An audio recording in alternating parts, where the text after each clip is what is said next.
دست بستہ دعا گو ہیں کہ مرحوم سید باقر حسین نقوی اور مرحومہ شاہ بی بی کے درجات کو عالی و متعالی فرمائے۔ خداوند متعال اس مجلس عزا کے ثواب کو ان مرحومین کے نامہ اعمال میں مکتوب فرمائے۔ پروردگار کے حضور دعا گو ہیں کہ اس محفل میں اس مجلس عزا میں جتنے علماء مؤمنین عزیزان موجود ہیں ان کی مرحومین کو جوار رحمت میں جگہ دے۔ عالم اسلام عالم تشیع کے تمام مرحومین بالخصوص شہدائے ملت جعفریہ مکتب جعفریہ علماء فقہاء عرفاء ان تمام کے درجات کو عالی و متعالی فرمائے۔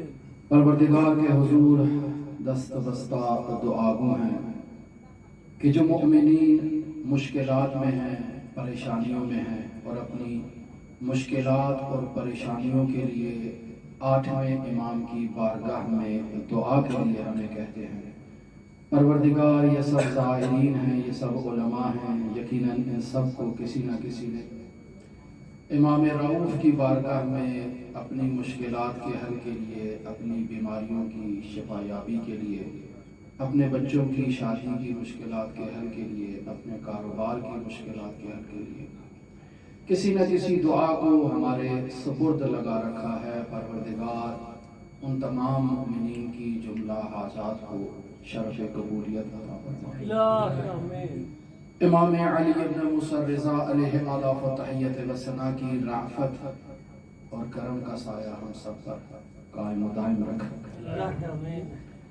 تمام وہ مؤمنین جو امام رؤوف کی زیارت کے لیے اپنے گھروں سے نکلے ہیں یا کربلا معلیٰ کے زائرین ہیں، پروردگار ان کے اس سفر کو بے خطر فرما، ان کی سفر کی تمام مشکلات کو برطرف فرما۔ پروردگار وہ مؤمنین جو اپنے شہروں میں تڑپ رہے ہیں علی ابن موسیٰ رضا کی زیارت کے لیے، امام حسین کی زیارت کے لیے تڑپ رہے ہیں، ان کے پاس مادی وسائل نہیں، مشکلات کا شکار ہیں، پروردگار بحق علی ابن موسیٰ رضا ان کی مشکلات کو برطرف فرما، انہیں سامع الحجج کی زیارت سے مشرف فرما۔ پروردگار تمام مؤمنین کی حاجات کو قبول فرما، بالخصوص اس مجلس میں موجود وہ تمام افراد جو اس مجلس عزا کے انعقاد میں اپنا کردار ادا کرتے ہیں، نیاز کا اہتمام کرتے ہیں، انتظامات کرتے ہیں، منقبت پڑھتے ہیں، مرثیہ خوانی کرتے ہیں، نوا خوانی کرتے ہیں، پروردگار بحق سید الشہداء ان کی اس عبادت کو، اس عزاداری کو اپنی بارگاہ میں قبول فرما۔ پروردگار حضرت صاحب العصر والزمان حضرت امام زمان کے ظہور میں تعجیل فرما، ہمیں حضرت امام زمان اجل اللہ تعالی فرج و شریف کے اصحاب و اعوان و انصار میں شمار فرما۔ استغفر اللہ ربی و اتوب الیہ، اعوذ باللہ من الشیطان اللعین الرجیم، بسم اللہ الرحمن الرحیم، الحمد للہ رب العالمین، الصلاة والسلام علی اشرف الانبیاء والمرسلین وعلی آلہ الطیبین الطاہرین المعصومین الذین اذهب اللہ عنہم الرجس وطہرهم تطہیرا۔ اللهم صل على محمد وآل محمد رب اشرح لي صدري ويسر لي أمري واحلل عقدة من لساني يفقهوا قولي أفوض أمري إلى الله إن الله بصير بالعباد۔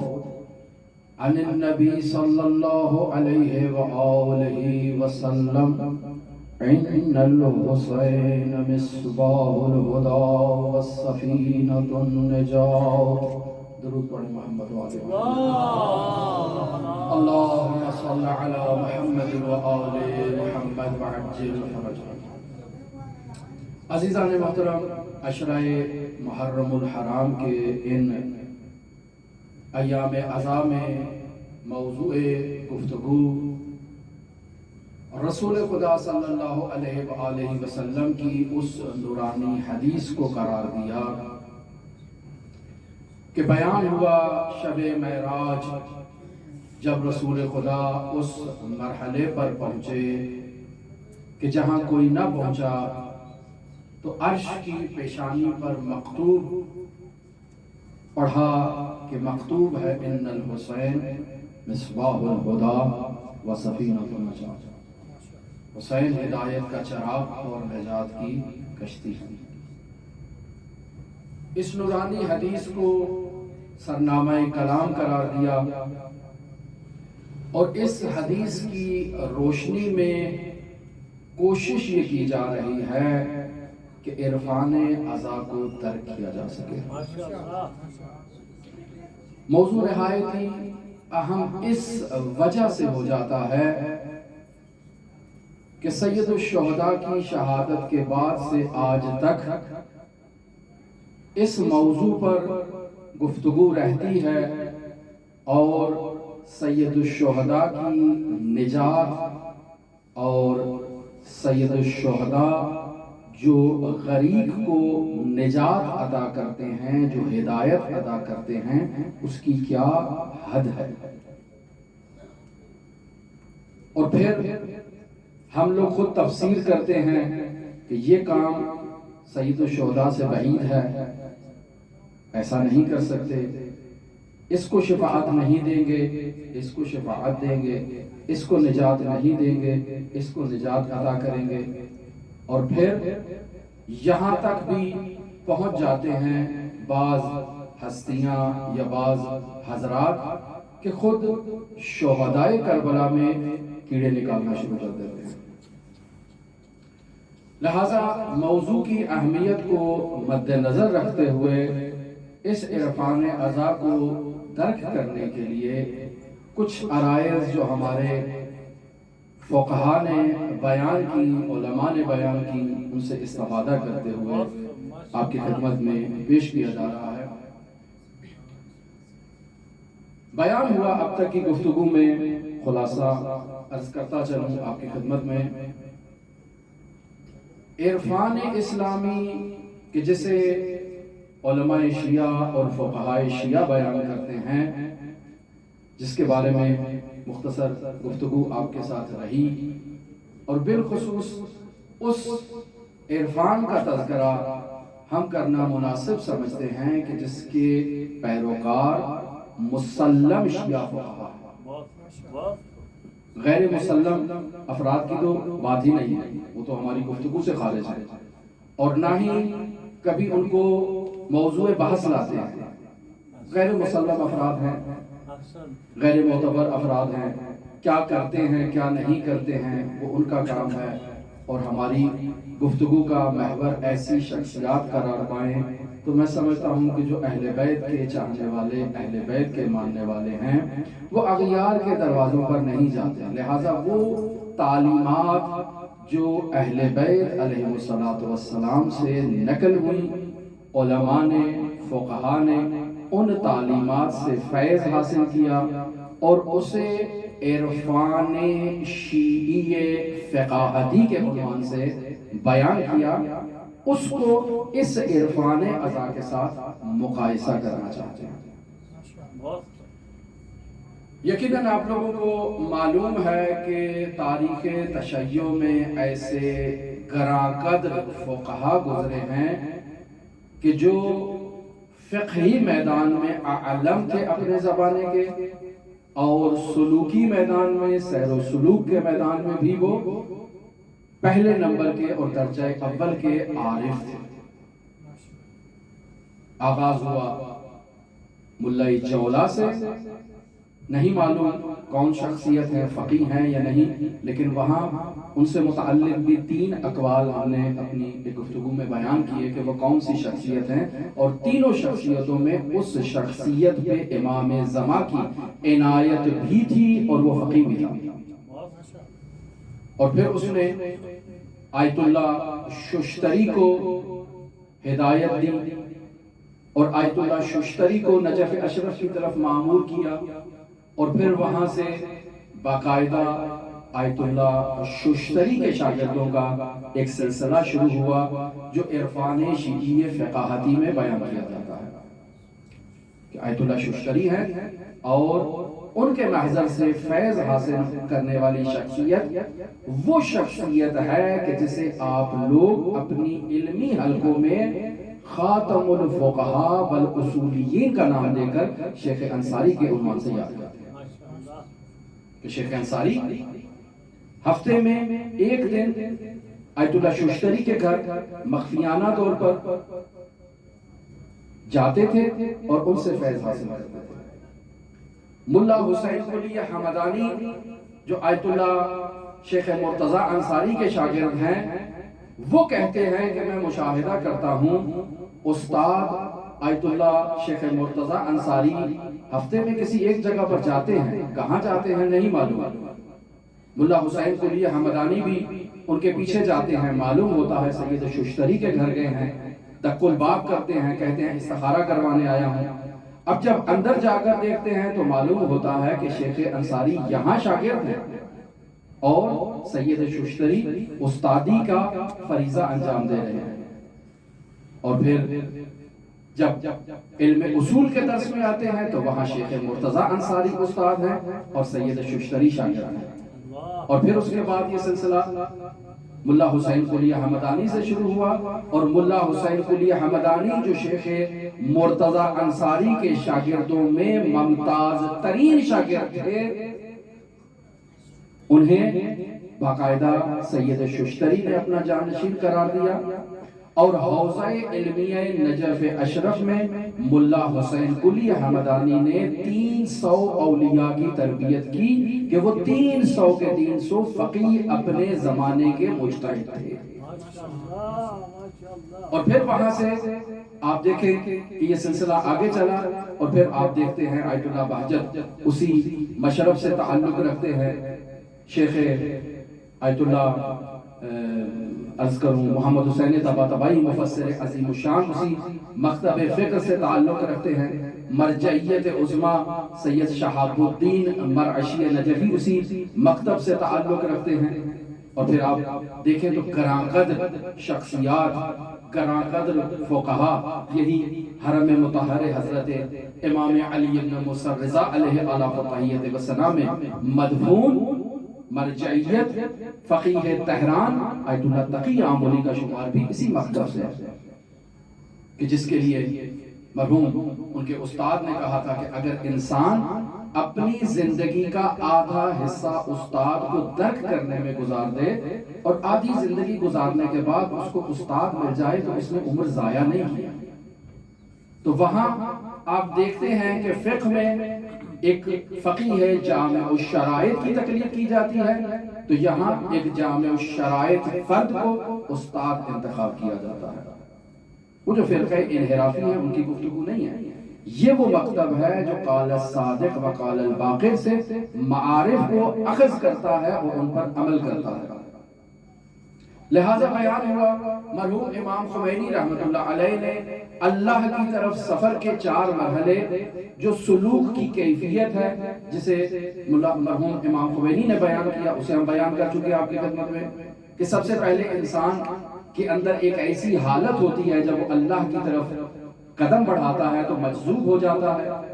دوسری حالت جسے امام بیان کرتے ہیں وہ ہے مجذوب سالک، کہ پہلے اس میں جذبے کی کیفیت آتی ہے اور پھر وہ منقطع ہو جاتی ہے، دوبارہ حصول کے لیے کوشش کرتا ہے، جسے سلوک کا نام دیا گیا۔ اور تیسری کیفیت میں انسان پر جذبے کی کیفیت پہلے نہیں ہے، پہلے سلوک ہے اور سلوک کے بعد جذبہ ہے، اور چوتھی وہ کیفیت ہے کہ جس میں صرف سلوک ہے، جذبہ نہیں ہے، انسان کسی مقام پر نہیں پہنچتا، ساری زندگی نماز پڑھتا ہے، روزہ رکھتا ہے، امر بالمعروف کرتا ہے، نہی عن المنکر کرتا ہے، لیکن خدا تک نہیں پہنچتا، جو ہماری کیفیت ہے، جو ہماری حالت ہے۔ عرفان ازا میں بیان ہوا کہ یہ چاروں کیفیتیں موجود ہیں اور تمام کیفیتوں کو حسین ابن علی نجات عطا کرتے ہیں۔ یہ موضوع ان پہ گفتگو ہو چکی۔ پھر بیان ہوا کہ مرحوم مہدی بحر العلوم نے قرآن مجید سے 4 ایسی بنیادی شرائط کو بیان کیا ہے کہ جو سلوک میں ابتدائی حیثیت رکھتی ہیں کہ انسان مسلمان ہو، انسان ایمان لے کر آئے، انسان ہجرت کرے، اور پھر انسان جہاد کرے، جہاد فی سبیل اللہ۔ اور پھر ان چاروں میں آگے ان کی 2 اقسام میں انہیں تقسیم کر دیا جاتا ہے اور یہ 8 قسمیں بن جاتی ہیں، اور پھر ہر مرحلے کے علیحدہ علیحدہ وہاں احکام مرحوم مہدی بحر العلوم نے بیان کیا۔ بیان ہوا کہ عرفان عزا میں عزادار جب فرش عزا پہ آتا ہے تو وہ حسین ابن علی کی معرفت کی بدولت مسلمان ہوتا ہے۔ اس فرش عزا پر آتا ہے تو وہ اہل ایمان ہوتا ہے۔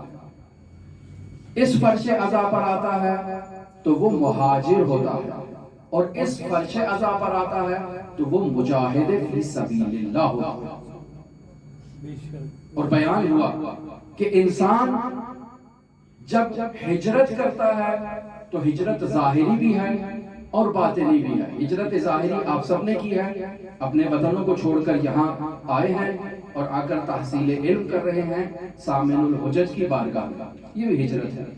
لیکن ہجرت حقیقی گناہوں سے ہجرت کرنا ہے کہ انسان اپنے گناہوں کو ترک کر کے اللہ تبارک و تعالی کی طرف ہجرت کرتا ہے، اسے حقیقی طور پر مہاجر اللہ کہا جاتا ہے، یہ حقیقی مہاجر ہے۔ اور پھر بیان ہوا کہ یہ جو عزادار مہاجر ہے، چاہے عرفان عزا میں اسے دیکھے یا عرفان شیعی فقاہتی میں دیکھے، تو وہاں جو مہاجر ہے اس میں 2 خصوصیتوں کا ہونا ضروری ہے۔ ایک یہ خصوصیت ہے کہ وہ صابر ہوتا ہے، اور دوسری خصوصیت یہ ہے کہ اس کا اللہ پر توکل ہوتا ہے۔ یہ وہ موضوعات ہیں جنہیں ہم آپ کی خدمت میں بیان کر چکے ہیں۔ اور پھر صبر کیا ہے؟ بیان ہوا کہ انسان کا اپنے نفس کو حبس کرنا، کنٹرول کرنا، اپنے نفس پر اپنا قابو رکھنا، اپنے نفس کو اپنے اختیار میں رکھنا۔ عقل جو کہتی ہے انسان فرمان برداری کرتا ہے، انسان سر تسلیم خم کرتا ہے عقل کی فرمائش پر، اور جہاں شریعت کا حکم آ جائے وہاں انسان شریعت کے سامنے اپنا سر تسلیم خم کرتا ہے۔ لہذا ایک عارف جو عرفان شیعی فقاہتی کا پیروکار ہے وہ عاقل بھی ہے اور متشرع بھی ہے۔ کوئی عارف آپ ایسا نہیں تلاش کر سکتے کہ جو عارف بھی ہو اور گنہگار بھی ہو، یہ سلوک کے مرافات رکھتا ہے۔ انسان گنہگار اس فیلڈ کا مسافر نہیں ہے، اور انسان گنہگار فرش عزا کے ساتھ مناسبت نہیں رکھتا ہے۔ لہذا جیسے ہی فرش عزا پر آتا ہے اس کی طہارت یقینی ہے، یہ یقینیات میں سے کہ اسے پاک کیا جاتا ہے تاکہ وہ فرش عزا پر آنے کے قابل ہو۔ اس طہارت کا دوام اس کی اپنی ذمہ داری ہے کہ اسے باقی رکھے۔ جب تک اس فرش عزا پر ہے حسین ابن علی کی تعلیمات کو اخذ کر رہا ہے، حسین ابن علی نے اسے طہارت کا مقام عطا کیا ہے۔ اور پھر وہ جو شرائط بیان ہوئی مرحوم امام کی جانب سے کہ یہ جو فرش عزا پر آ رہا ہے سالک ہے، اور پھر اس نے پہنچنا ہے جذبے کی کیفیت تک، یعنی فرش عزا پر آیا ہے گناہوں کے ساتھ، لیکن یہ جو سلوک اختیار کیا ہے، یہ جو اپنے گھر سے چل کے فرش عزا پر آیا ہے یا اپنے گھر سے نکل کر حلقے میں آیا ہے ماتم کرنے کے لیے، یہ جو سفر طے کیا ہے اس سفر کا نام ہے سلوک الی العزا۔ اب سلوک الی العزا کے بعد اس نے جذبہ حاصل کرنا ہے۔ جس قدر یہ اس سلوک کی کیفیت میں خود کو حسین ابن علی سے متصل کرے گا، اس میں جذبے کی کیفیت ایجاد ہوگی۔ اور بیان ہوا کل کی مجلس عزا میں سب سے بلند ترین مقام جو ایک عارف کو حاصل ہوتا ہے یا ایک عزادار کو نصیب ہوتا ہے وہ مقام عندیت فی مقعد صدق، اور ادھر سے حضرت سید الشہداء کی بارگاہ میں ان الحسین مصباح الہدی و سفینۃ النجات، ہدایت کا چراغ حسین ابن علی، اور یہ آتا ہے حسین ابن علی کی عندیت میں، اور یہ عندیت مادی نہیں ہے، معنوی ہے۔ لہذا بیان ہوا کہ وہ شخص جو مہاجر اللہ ہے یا مہاجر الحسین ہے، یعنی عزادار ہے، اس کی شرط یہ ہے کہ وہ اپنی زبان کو کنٹرول کرے، سکوت اختیار کرے۔ اللہ اکبر، اللہ اکبر، یا رسول اللہ، یا رسول اللہ، یا اللہ، یا علی، اللہم صلی علی محمد۔ خوب بیان ہوا کہ یہ شخص کہ جو ہجرت کر کے آیا ہے اور مہاجر ہے، یہ صابر ہوگا، اور صبر کی کیفیت یہ ہوگی کہ یہ سکوت اختیار کرے گا محرم راز بننے کے لیے اپنے مولا کا۔ جس قدر اپنی زبان پر کنٹرول رکھے گا، جس قدر اسرار کی حفاظت کرنے کا متحمل ہوگا، اس فرش عزا سے اسی مقدار میں اسے معارف نصیب ہوں گے، اسی مقام میں وہ جذبے کی کیفیت کے قریب ہوتا جائے گا۔ لہذا فرش عزا پر آئیں تو انسان عزادار کی یہ ذمہ داری ہے کہ خود کو کنٹرول رکھے۔ دوسرا، انسان کی زندگی میں مشکلات پیش آ جاتی ہیں، فلاں کا ایکسیڈنٹ ہو گیا، فلاں کو اولاد نہیں ہے، فلاں مالی اعتبار سے مشکلات کا شکار ہے، تو یہاں عزادار کی ذمہ داری ہے کہ وہ خود کو کنٹرول کرے، حبس النفس کا مظاہرہ کرے، اور صبر و تحمل کا اور بردباری کا مظاہرہ کرے، کیوں؟ چونکہ وہ مہاجر ہے اللہ اور مہاجر ہے الحسین۔ اس نے خود کو حسین ابن علی سے ملانا ہے، ایک سنخیت کا ہونا ضروری ہے، ایک مناسبت کا ہونا ضروری ہے جو اس میں اور حسین ابن علی میں پائی جائے، اور وہ مناسبت کیا ہے؟ حسین صابر تھے، یہ عزادار بھی صبر کرے گا۔ صبر دوسری چیز، اگر اس کو مال دنیا مل رہا ہے تو متکبر نہیں ہوگا، اس کی گردن میں سریا نہیں آئے گا، صبر کرے گا، اور اگر اسے مال دنیا نہیں مل رہا تب بھی یہ شخص صابر ہوگا اور صبر و تحمل کا مظاہرہ کرے گا۔ کل ہم نے بیان کیا حضرت امام محمد باقر علیہ السلام سے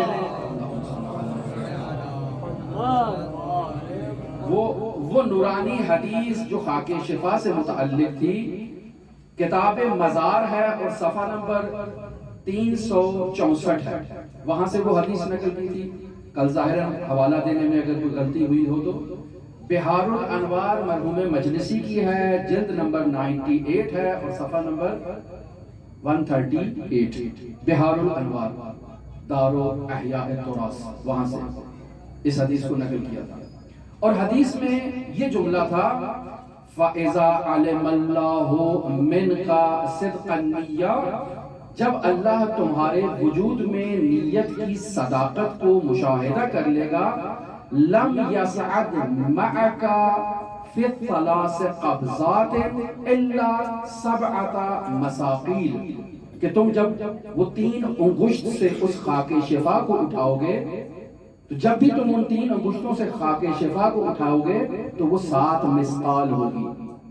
وہاں اس حدیث میں یہ بیان نہیں ہوا تھا کہ وہ 7 مسقال اٹھا کر ہم نے کھا جانا، نہیں، وہ 7 مسقال امام محمد باقر ادب بیان کر رہے ہیں کہ خاک شفا کو شفا کے قابل بنانا کیسے ہے۔ وہ تمام عمل جو کل بیان ہوا امام محمد باقر سے، وہ اس خاک شفا کی شفا کے لیے تھا، وہ 7 مسقال جو حاصل ہوئی۔ پھر اس میں سے ایک حبہ استعمال کرنا ہے، ایک چنے کے دانے کے برابر، جو پانی میں ابھی بھیگا ہو کے پھول نہیں جاتا، جو کمزور سا چنے کا دانہ ہوتا ہے، اس کے مقدار میں اسے شفا کے لیے سے استعمال کرنا ہے۔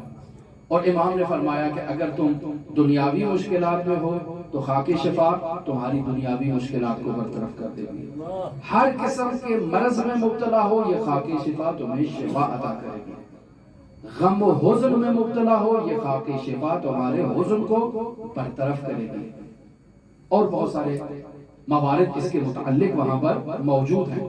تو بیان ہوا کہ حضرت سید الشہداء کا عزادار جس بلند ترین رتبے پر فائز ہو سکتا ہے اس رتبے کو مقام عندیت کہا جاتا ہے، اور اس طرف عند اللہ یعنی انسان اللہ کے پاس پہنچتا ہے، انما اکرمکم عند اللہ اتقاکم، کہ باتقوی شخص جو ہے وہ اللہ کے پاس پہنچتا ہے، اور باتقوی عزادار حسین ابن علی کے پاس پہنچتا ہے۔ اور عزادار باتقوی کیسے ہوتا ہے؟ عزادار باتقوی ہوتا ہے فرش عزا پر آنے سے، جلوس عزا میں آنے سے، حسین ابن علی سے متمسک ہونے سے یہ باتقوی ہو جاتا ہے۔ لہذا رسول خدا صلی اللہ علیہ وآلہ وسلم کا فرمان ذیشان ما خلقتم للفناء بل خلقتم للبقاء، تمہیں فنا کے لیے خلق نہیں کیا گیا، تمہیں بقا کے لیے خلق کیا گیا ہے۔ یہ انسان 50 سال ہے، 60 سال ہے، 90 سال ہے، 100 سال بھی اگر پہنچ گیا تو اس کے جسم نے اس سے بیماریوں کے نتیجے میں، مشکلات کے نتیجے میں خاک کے نیچے چلے جانا ہے، لیکن انسان نے باقی رہنا ہے۔ انسان کو فنا نہیں ہے، یہ جسم خاک کے نیچے جائے گا، اور پھر انسان جو ہے وہ عند اللہ عندیت کے مقام پر اپنے رتبے کے اعتبار سے پہنچے گا۔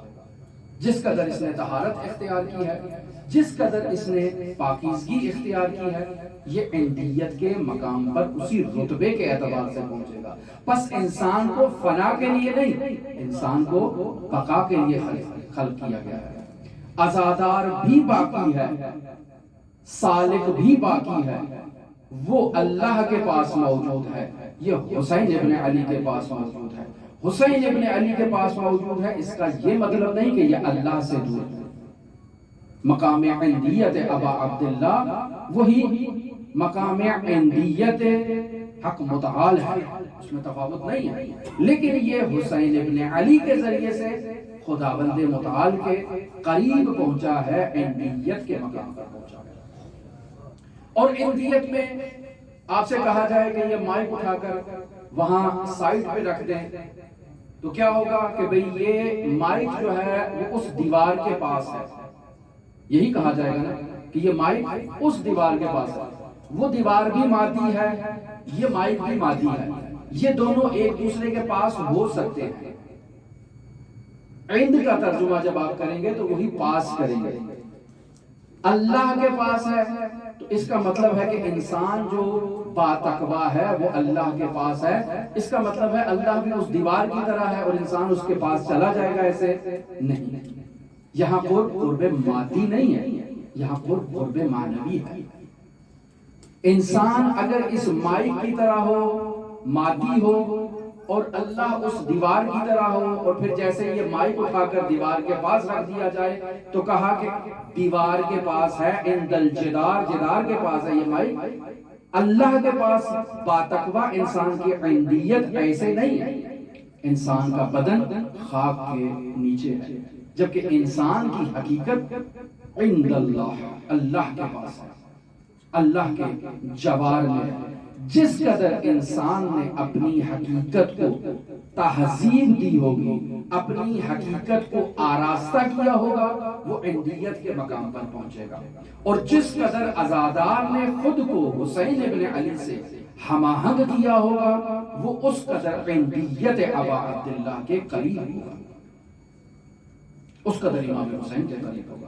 لہٰذا ایک عزادار کی ذمہ داری یہ بنتی ہے کہ وہ اس فرش عزا سے حسین ابن علی کے تقرب کا، عندیت کا انتظام کرے تاکہ قریب ترین مقام حسین ابن علی تک پہنچ سکے۔ درود پڑھیں محمد و آل محمد۔ اللہم صلی علی محمد و آل محمد۔ اللہ اکبر، یا رسول اللہ، حسینیات، زندہ یزیدیات، مردہ نعرہ حیدری، یا علی حضرت محمد و آل محمد صلوات۔ بس انسان مادی مقام عندیت پر اس مادے کے ساتھ نہیں پہنچے گا، انسان مادی اس مادی بدن کے ساتھ عندیت میں کہ جو مقام معنوی ہے اللہ کے قریب ایسے نہیں ہوگا جیسے یہ مائک عند الجدار دیوار کے قریب ہو گئی، ایسے نہیں. بس انسان کی حقیقت انسان کا نفس ناطقہ ہے. انسان کی حقیقت مجرد عن المادہ ہے. انسان جس قدر اپنی اس حقیقت کو نورانی کرے گا، اپنی اس حقیقت کو تہذیب اخلاق کے نتیجے میں بلندیاں عطا کرے گا، مقام عندیت میں اللہ کے قریب ہوگا. لہذا انسان اگر توحید کے بعد معارف اسلامی میں کسی بحث کو سمجھنا چاہتا ہے جو اسے توحید کے قریب کرے تو وہ معرفت نفس کی بحث ہے. من عرف نفسا فقد عرف ربا، جس نے اپنے نفس کو پہچان لیا اس نے اپنے رب کو پہچان لیا. انسان کا نفس مادی نہیں ہے، مجرد عن المادہ.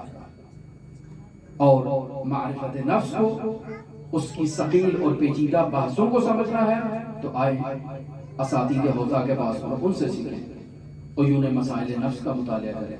ایسے نہیں یہ باتیں حاصل ہوتی کہ انسان کا نفس اس کے بدن سے خارج ہونے کے بعد وسیع ہو جاتا ہے. کتنا وسیع ہے؟ اس امام بارگاہ میں بس پھیل گیا ہے. اس امام بارگاہ سے باہر ہے؟ نہیں، اس امام بارگاہ سے باہر نہیں ہے. اس کی محدودیت کے قائل ہو گئے. نہیں، محدودیت نہیں ہے. انسان کا نفس محدود نہیں ہے، لامحدود ہے. اللہ لامحدود ہے. انسان کا نفس اس مقام عندیت پر جو اس بدن سے خارج ہو رہا ہے اور اس بدن سے خارج ہو کر مجرد ہو رہا ہے، یہ نفس بھی لامحدود ہے. اس میں کوئی حد نہیں ہے. ایسا نہیں کہہ سکتے کہ اس امام بارگاہ کے اندر ہے، اس کائنات کے اندر ہے، اس کائنات سے بھی وسیع ہے. ہمارے اس کے نفس کا ٹکراؤ ہو رہا ہے؟ نہیں، ٹکراؤ بھی نہیں ہو رہا ہے. یہ مادی چیزیں ہیں کہ جس میں آپ ایک مکان کو مد نظر رکھتے ہیں. دو چیزیں ایک مکان میں نہیں آ سکتی ہیں. ہر شے کا ایک اپنا وجود ہوتا ہے، اس نے اپنی جگہ گھیرنی ہے. معنویات میں اور ملکوت میں ایسا نہیں ہے کہ انسان کہیں یہاں ہے اور وہاں نہیں ہے. لہذا برہانن بھی یہ مطلب واضح ہے کہ انسان کا نفس لامحدود ہے، اور غیر برہانی اعتبار سے جن شخصیات نے مکاشفے میں اس نفس کو مشاہدہ کیا ہے وہ بھی اس کے لامحدود ہونے کو ترک کر چکے. انسان کا نفس لامحدود ہے. جب اس بدن سے حتیٰ ایک وہ جنین جو چھوٹا بچہ ہے جو ابھی پیدا ہوا ہے ماں کی شکل سے، اس کا انتقال ہو جاتا ہے، اس کی روح اس بدن سے جدا ہوتی ہے، مفارقت اختیار کرتی ہے. آہستہ آہستہ وہ روح اس پورے عالم کو احاطہ کر لیتی ہے. انسان نہیں کہہ سکتا کہ یہ محدود ہے. لہذا معرفت نفس کے مسائل میں اظہار نظر سے پہلے مطالعہ بہت ضروری ہے اور بہت دقیق بحث ہے. من عرف نفسا فقد عرف ربا. نفس کی معرفت سے رب کی معرفت حاصل ہوتی ہے، اور معرفت نفس مقدمہ ہے معرفت باری تعالی. اور اسی لیے مرحوم آیت اللہ بہجت سے جب وہ سوال کرتے تھے کہ ہمیں کوئی اخلاقی نصیحت کرے، مرحوم امام خمینی کے پاس بھی آئے کہ ہمیں کوئی معلم اخلاق کی رہنمائی کریں تو کہا قوم میں چلے جاؤ مرحوم آیت اللہ بہجت کے پاس. کس نے پوچھا؟ خیبرگان راہبری نے. کون؟ جو مجتہد ہے. مجتہدین کو اخلاق کی رہنمائی چاہیے تو آیت اللہ بہجت کی طرف معرفی کی. آیت اللہ بہجت نے ایکسپٹ نہیں کیا، واپس آئے امام خمینی کے پاس کہ بتائیں کون ہے. کہا نہیں وہی ہے اور کوئی نہیں ہے. اچھا، کہا اس قدر اصرار کریں کہ وہ ایکسپٹ کر لیں اور کوئی بندہ نہیں ہے. اور وہ آیت اللہ بہجت کہتے ہیں کہ اخلاقی مسائل میں نصیحت کرنا میرے لیے دشوار ہے. اگر آپ نصیحت چاہتے ہیں تو جاؤ مرحوم شیخ حریاملی کے ابواب جہاد بالنفس کا مطالعہ کرو. ہر روز ایک حدیث کا مطالعہ کرو، اس کو سمجھو، اپنے وجود پہ ڈالو، معلوم ہو جائے گا کہ تمہارا نفس کیا ہے. اور پھر اس میں جو رسالت الحقوق امام زین العابدین کا تیسرے باب میں بیان ہوا، انسان اگر ان حقوق کی رعایت کرے تو انسان کی زندگی گل و گلزار ہو جائے، نورانی ہو جائے انسان کی زندگی. لہذا بیان ہوا کہ انسان فانی نہیں ہے، انسان نے باقی رہنا ہے. انسان کو بقا کے لیے خلق کیا گیا ہے.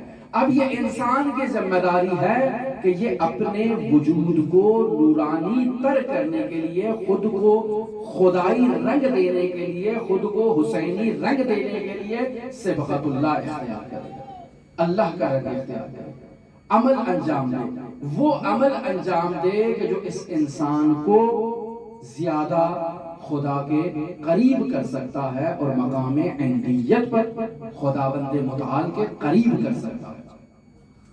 یہ بہت ضروری ہے۔ اور پھر یہاں امام زین العابدین علیہ السلام نے بہار الانوار کی جلد نمبر 67 کے صفحہ نمبر 10 پر انسانوں کے 4 گروہ بیان کیے ہیں۔ وہ انسان ہے کہ جو اخلاق مدار ہے، با اخلاق ہے، اور اخلاق کے ساتھ اس کے پاس دنیا بھی موجود ہے، اخلاق بھی ہے، دنیا بھی ہے، آپ کہیں دین بھی ہے، دنیا بھی ہے۔ دوسرا انسان وہ ہے کہ جس کے پاس دین ہے، دنیا نہیں ہے، اور تیسرا انسان وہ ہے جس کے پاس دنیا ہے، دین نہیں ہے، اور چوتھا انسان وہ ہے کہ جس کے پاس دونوں چیزیں موجود ہیں۔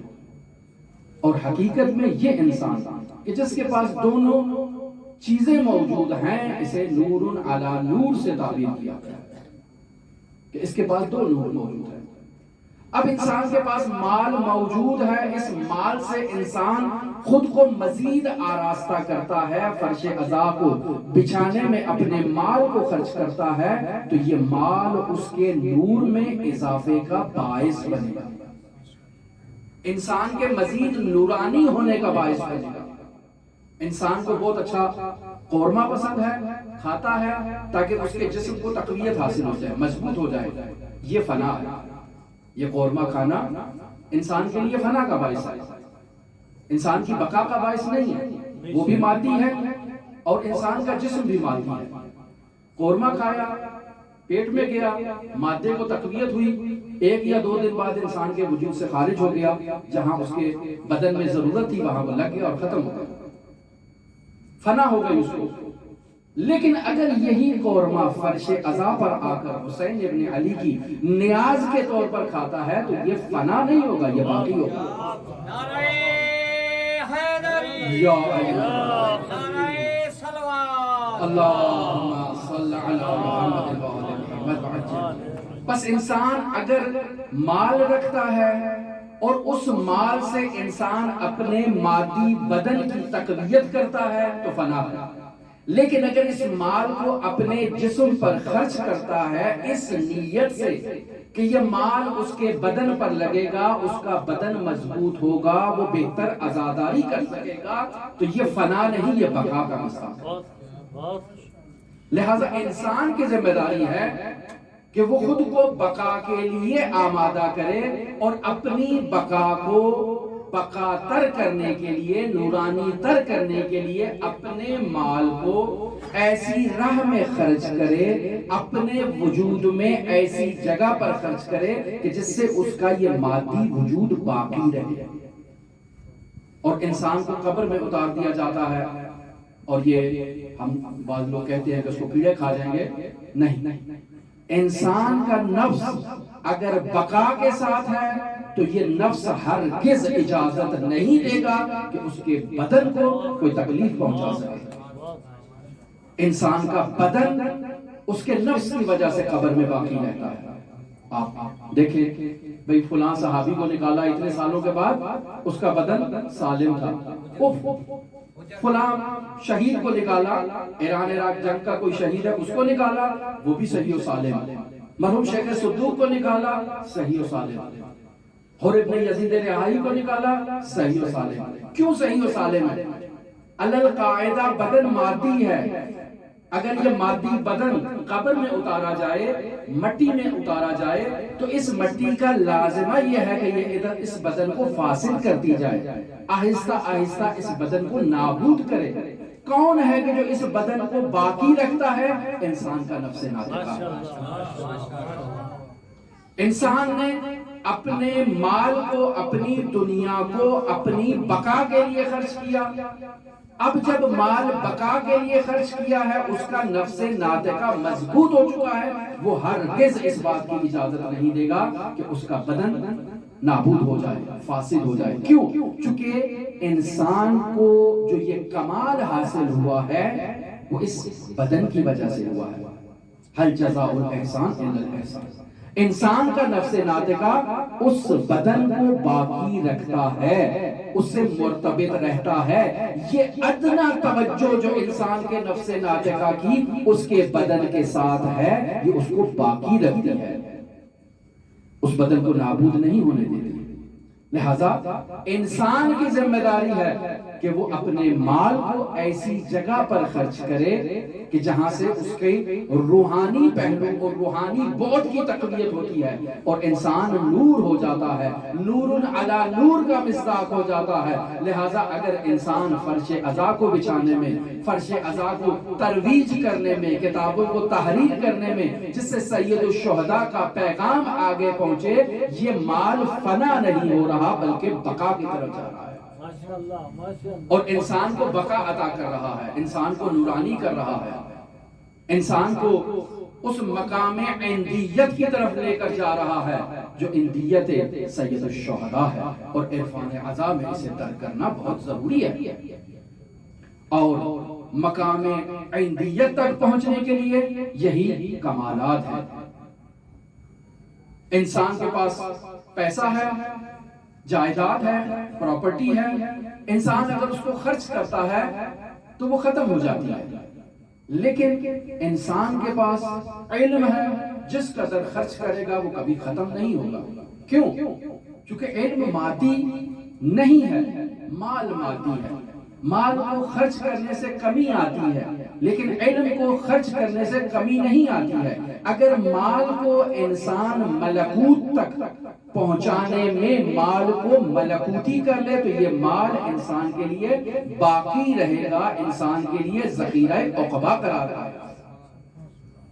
لہذا وہ افراد کہ جو مجالس عزا میں خرچ کرتے ہیں، مجالس عزا کا اہتمام کرتے ہیں، اس قدر تاکید کی گئی ہے ان مجالس عزا پر خرچ کرنے کی، اس کی بنیادی وجہ یہی ہے کہ انسان کو مقام عندیت تک پہنچایا جائے، انسان کو ابا عبداللہ الحسین علیہ السلام کے قریب کیا جائے۔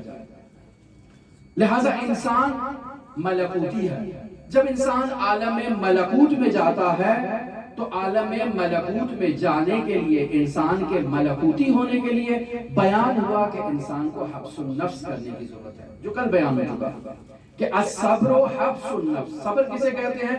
انسان کا اپنے نفس کو اپنے کنٹرول میں لے لینا، کہ جو مہاجر کی خصوصیت ہے۔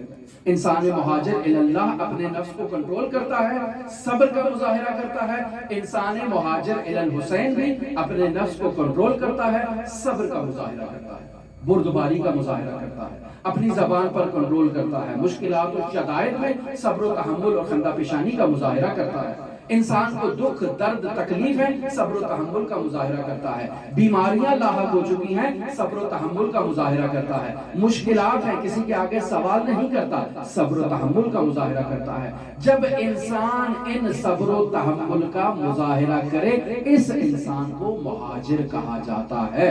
یہ انسان مہاجر ہے۔ اور پھر انسان گناہوں سے دوری کرتا ہے، یہ بھی مہاجر ہے۔ انسان عقل کی پیروی کرتا ہے، یہ بھی مہاجر ہے۔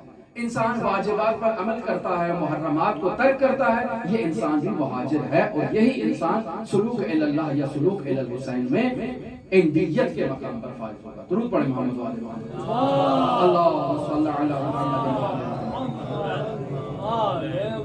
پس بیان ہوا کہ انسان مہاجر کی دو بنیادی خصوصیات ہیں۔ پہلی خصوصیت یہ ہے کہ وہ صبر کرتا ہے، اور دوسری خصوصیت انسان مہاجر کی یہ ہے کہ وہ اللہ پر توکل کرتا ہے۔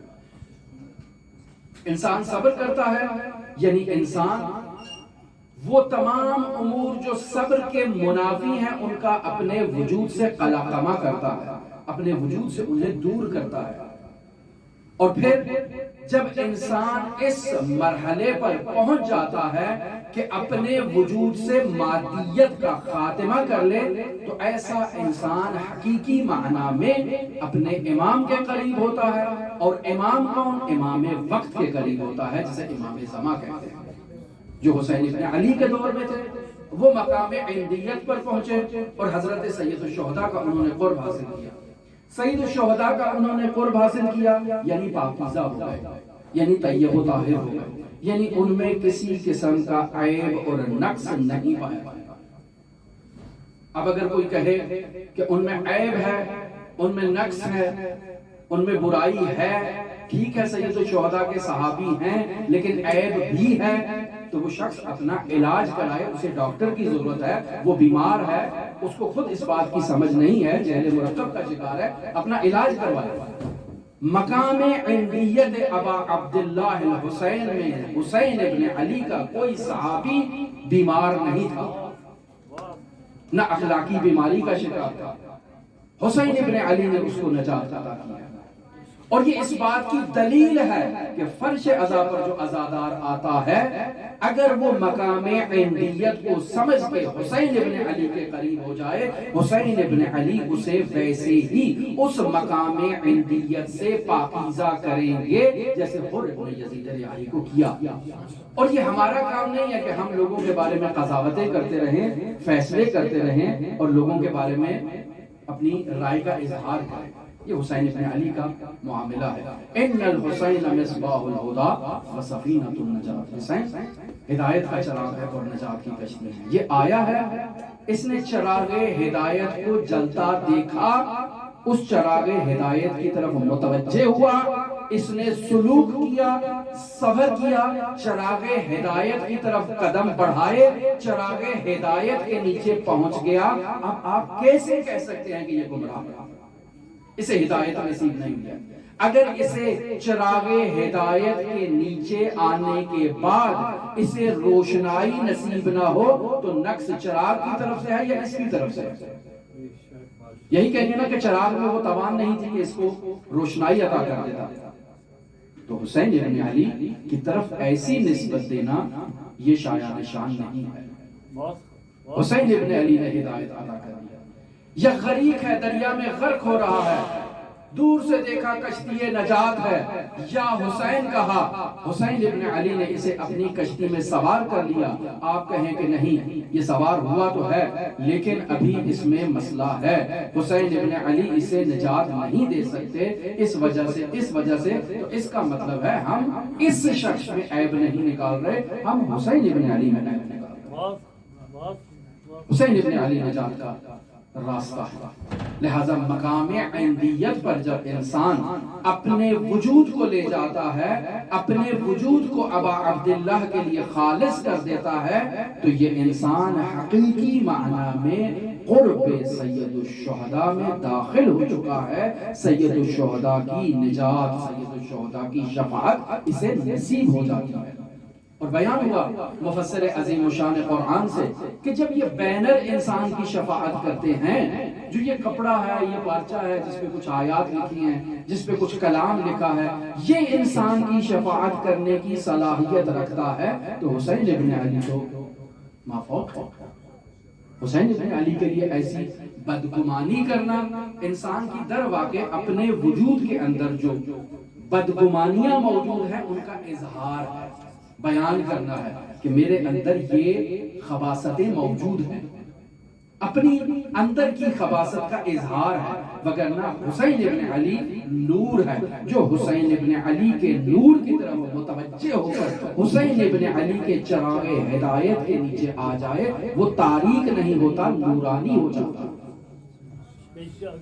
اور آئیں اس مرحلے کی طرف کہ سید الشہداء اپنی نجات کی کشتیوں میں مسافروں کو سوار کر کے کربلا کے میدان میں پہنچ گئے. اور آج ایک ایسے شہید کا تذکرہ آپ کے ساتھ کرنا چاہتا ہوں. حضرت صاحب العصر والزمان ہماری مدد کریں کہ اس شہید کا ذکر کر سکیں آپ کے ساتھ. کون شہید ہے؟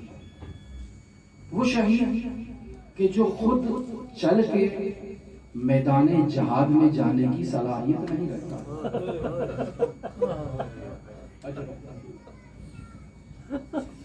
جو خود سے چل کے میدان جہاد میں نہیں جا سکا، سب چل کے گئے، سب نے سید الشہداء سے اذن جہاد کا مطالبہ کیا، سب آئے، اصحاب آئے،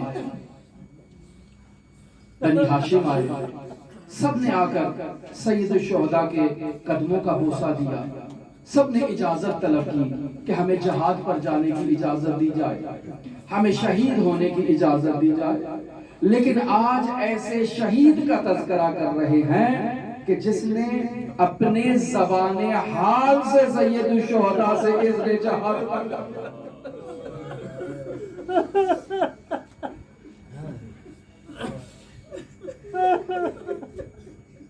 حل من ناصر ینصرنا، ہے کوئی میری مدد کرنے والا؟ حل من مغیث یغیثنا، حل من ذاب یذوب عن حرم رسول اللہ، ہے کوئی حرم رسول کا دفاع کرنے والا؟ خیام میں کوہرام مچا، سید الشہداء اپنے خیام کی طرف متوجہ ہوتے ہیں۔ کیا ماجرا ہوا کہ بیویوں کی آوازیں بلند ہو گئی، آپ کی آوازیں بھی بلند ہو گئی، اللہ انہیں قبول کرے۔ حسین ابن علی خیموں کی طرف تشریف لائے، سوال کیا کیا ماجرا ہے، کیا ہوا؟ کہا جب سے آپ نے استغاثے کی آواز بلند کی ہے، اصغر کو جھولے میں قرار نہیں، بیبیاں گود میں لیتی ہیں، اصغر کو قرار نہیں۔ گویا زبان حال سے سید الشہداء سے اذن جہاد طلب کر رہا ہے۔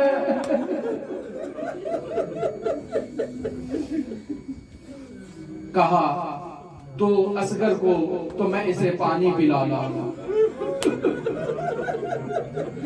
ماں نے بڑے احترام سے، بڑے پیار سے اصغر کو تیار کیا، حسین ابن علی کے سپرد کیا۔ حسین ابن علی خیام سے ایسے باہر تشریف لایا جیسے قرآن کو اپنی بغل میں اور اپنے ہاتھوں میں اٹھا رکھا ہے۔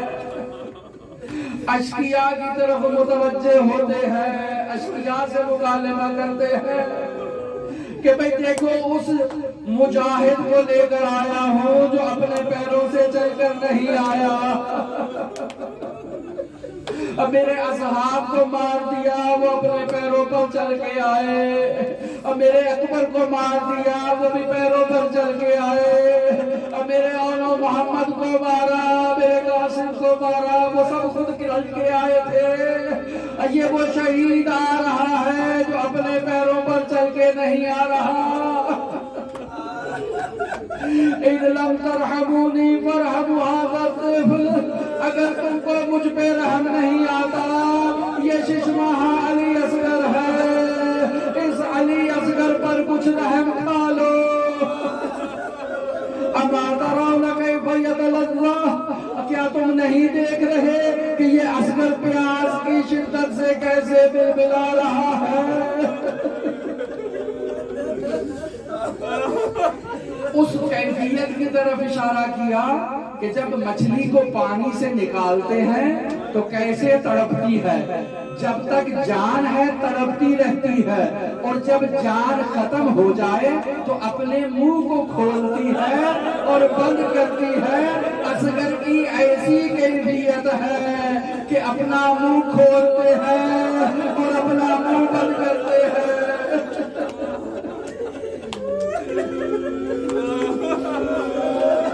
اجرکم اللہ اجرکم۔ کہا حسین بچے کے نام پر قربانی مانگتے ہو؟ اصغر کو اس نے جہاد دیا کہ اصغر خود پانی کا مطالبہ کرو۔ اصغر نے اپنی زبان کو اپنے ہونٹوں پر پھیرا، اشقیاء کے افواج میں کوہرام برپا ہوا۔ عمر سعد نے حکم دیا، حرملا اقطع غلام الحسین، حرملا حسین کے کلام کو قطع کر دو۔ حرملا نے تیر اٹھایا، ایسا تیر اٹھایا کہ جو اصغر کے وجود سے بھی وزنی تھا۔ ہرملہ نے تیر اٹھایا، چلانا چاہا کہ گر گیا، پھر اٹھایا پھر گر گیا۔ کسی نے پوچھا ہرملہ تجھے اگر کوئی عربوں میں ہم سے سوال کرے تو ہم کہیں گے کہ عربوں میں بے نظیر تیر انداز ہرملہ ہے، کیا وجہ ہے کہ تو تیر نہیں چلاتا؟ کہا بیویوں کا پردہ اٹھتے اور گرتے دیکھ رہا ہوں۔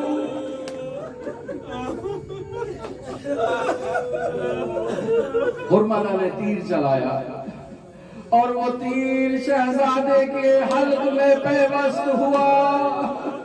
من الأول إلى الأول من الورید إلى الورید، اصغر باپ کی آغوش میں ذبح ہو گئے۔ حسین ابن علی نے اصغر کے خون کو اپنے ہاتھوں میں تھاما، آسمان کی طرف دینا چاہا قبول نہ کیا۔ حسین ابن علی نے اپنے چہرے پر اصغر کے خون کو لگایا۔ اب اصغر کی شہادت ہو گئی، نہیں معلوم حسین ابن علی نے کیسے اس تیر کو شہزادے کے بدن اکبر سے جدا کیا۔ تیر جدا کرنے کے بعد حسین خیام کی طرف بڑھنا چاہتے ہیں، 7 قدم آگے بڑھتے ہیں پھر پیچھے واپس آ جاتے ہیں۔ اِنَّا لِلَّهِ وَإِنَّا إِلَيْهِ رَاجِعُونَ رِضًا بِقَضَائِهِ وَتَسْلِيمًا لِأَمْرِهِ۔ اعمال عاشور میں جب اس جملے کو امام صادق نے بیان کیا تو سمجھ نہیں آتا کہ کیوں بیان کیا، لیکن امام حسین کی اس کیفیت سے معلوم ہوتا ہے کہ امام صادق چاہتے ہیں عزادار حسین ابن علی کی طرح جہاں کہیں بھی ہو 7 قدم آگے بڑھائے، 7 قدم واپس پلٹے، زبان سے کہے اِنَّا لِلَّهِ وَإِنَّا إِلَيْهِ رَاجِعُونَ رِضًا بِقَضَائِهِ وَتَسْلِيمًا لِأَمْرِهِ۔ 2 روایات، ایک روایت کے مطابق امام حسین اصغر کو لے کر خیام میں آئے۔ والدہ نے جب اصغر کو اس کیفیت میں دیکھا تو کہا امثلک یونہر، اے اصغر کیا تیرے جیسوں کو بھی نہر کیا جاتا ہے؟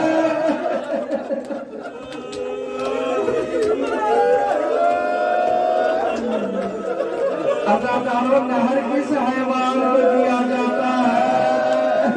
اونٹ کی گردن پر چھرا مار کے اسے نہر کیا جاتا ہے۔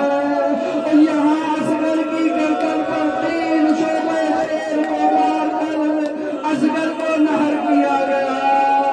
امثلک یونہر، اے اصغر کیا تیرے جیسے ششمالے کو بھی نہر کیا جاتا ہے؟ دوسری روایت کے مطابق امام حسین نے اپنی تلوار سے خیام کے پیچھے اصغر کو دفن کر دیا، اور جب عاشور کی رات آئی کہا گیا کہ سروں کو جمع کیا جائے، ایک سر کم ہے اس کو لایا جائے۔ اور شمر نے کہا میں تلاش کرتا ہوں، اصغر کو کہاں چھپا رکھا ہے؟ نیزہ اٹھایا، سر زمین